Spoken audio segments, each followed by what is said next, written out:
Ang programang ito ay rated SPG. Striktong patnubay at gabay ng magulang ang kailangan. Maaaring may masiselang tema, lengguwahe, karahasan, sexual, horror o droga na hindi angkop sa mga bata.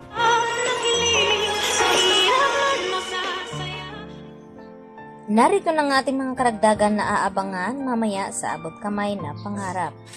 Hindi nga makapaniwala itong si Lynette dahil sa ginawa nga dito di umano ni Carlos Benitez dito sa kanyang anak na si Harry. At nagulat nga itong si Lynette nang sabihin nga dito ni Carlos sa kanyang asawa na pati nga itong kanyang anak ay nadamay dito sa kanyang kasakiman at makasarili na gusto niya makasama pang habang buhay itong si Lynette. At dahil sa pakiusap nga dito ni Harry na pakawalan nga itong si Lynette at dahil kapag hindi niya pakawalan ito ay mapipilitan nga magsuplong sa mga pulis itong si Harry. Kaya agad ngang gumawa ng kasamaan itong si Carlos at dito niya na hindi inaasahan na mapupuruhan pala itong si Harry sa kanyang ginawang pamumukpok dito sa ulo ni Harry. Sa kabilang banda ay hindi pa rin tumitigil itong sina Annalyn at ng kanyang mga kaibigan na hanapin at hintayin na magkaroon nga ng signal ang cellphone dito ni Harry dahil yun lamang ang kanilang pag-asa upang malaman ang lokasyon na pinupuntahan ni Harry dahil alam ni Annalyn na si Carlos nga ang pupuntahan rito dahil sa tawag na natanggap dito ni Harry at narinig ito ni Annalyn na kausap ito. At dito naman na nakuha nila itong lokasyon sa kinaroroonan na lugar kung saan naroon nga itong si Lynette. At nakakuha rin ng pagkakataon itong si Lynette dahil nakita niya itong cellphone ni Harry na naiwan sa kanyang gilid. At dito rin na dali-daling tumawag si Lynette dito kay Annalyn at ibalita ang masamang nangyari dito kay Harry at nagulat itong si Annalyn dahil hindi niya inaasahan na sa tulong at sa hinihinging kapalit dito ni Harry na iligtas nga itong si Lynette at ito nga ang kanyang matatamo dito nga sa kanyang sariling ama na si Carlos. Kaya kinalulungkot naman dito ni Lynette ang mga pangyayari dahil hindi na nga raw tao itong si Carlos dahil pati itong kanyang anak ay nagawa niya nga ng masama at hindi lang itong si Irene. At ibang iba na nga ang Carlos ang kanyang nakilala.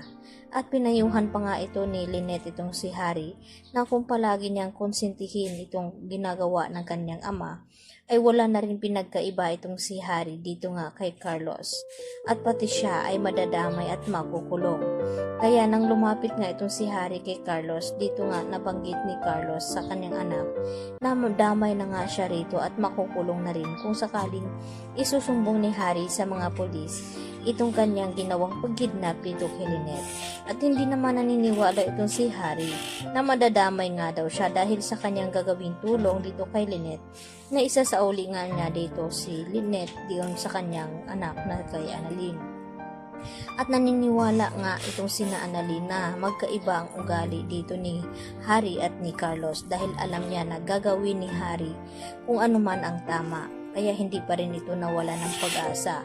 At patuloy pa rin ang investigasyon na ginagawa nga dito ni Justin na dapat imbestigahan na nga ngayon itong si Carlos at wag na nilang hintayin na maibaba pa itong warrant of arrest para dito kay Carlos. Kaya kinakailangan na nga daw nilang kumilos.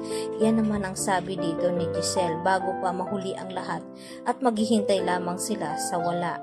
Kaya puspusan na nga ang kanilang paghahanap ngayon dito kay Lynette dahil hindi na nga nila hawak ang oras kung ano pa ang mga posibleng gawin ni Carlos dito kay Lynette dahil nga kinain na siya ng kanyang galit at kasakiman.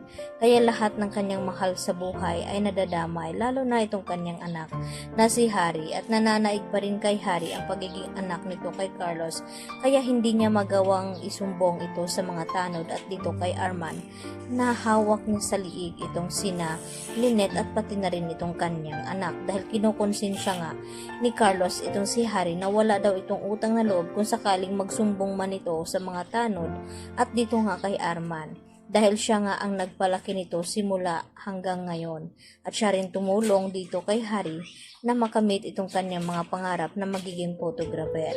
Kaya yun nga ang tinitingnan ni Harry ngayon kaya hindi niya magawa na maisumbong itong si Carlos. Subalit dahil sa mga payo nga dito ni Lynette ay naisipan na nga ni Harry na itama ang kanyang pagkakamali. Yan ang ating pakatutukan mamaya mga kapuso. Dito lamang yan sa Abot Kamay na Pangarap. Hanggang sa muli, marami pong salamat.